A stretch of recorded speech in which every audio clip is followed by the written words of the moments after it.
আপনার ফোনের স্টোরেজ কি ফুল হয়ে গিয়েছে? ফোনের স্টোরেজ কিভাবে খালি করবেন আপনি জানেন না। চলুন আপনাদেরকে আজকে দেখিয়ে দেই ফোনের স্টোরেজ ফুল হয়ে গেলে কিভাবে আপনি সেটাকে খালি করবেন। তো চলুন এই কাজটি করার জন্য আপনাদেরকে ১ম এ চলে যেতে হবে মাই ফাইলসে, হ্যাঁ? তো অথবা ফাইলস নামে থাকতে পারে। একেকজনের ফোনে একেক রকমভাবে থাকতে পারে। তো আপনারা ১ম এ এটাতে চলে যাবেন।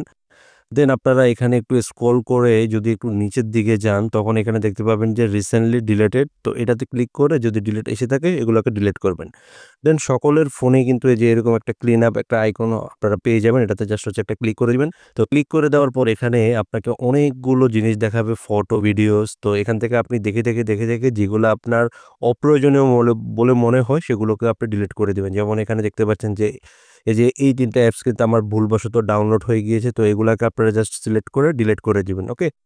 তো দেন হচ্ছে ডিলিট করে দিলে এভাবে কিন্তু আপনার ফোনের যে স্টোরেজগুলো রয়েছে সবকিছু কিন্তু খালি হবে। তো এভাবে চেক করবেন আপনার ফটোস, ভিডিওস তারপরও ডুপ্লিকেট কোনো ফাইল রয়েছে কিনা। যেমন এখানে কিন্তু দেখতে পাচ্ছেন যে আমার হয়তোবা ডুপ্লিকেট ফাইল রয়েছে। তো এগুলোকে সিলেক্ট করে দেন হচ্ছে এখান থেকে জাস্ট ডিলিট বাটনে ক্লিক করে দিবেন।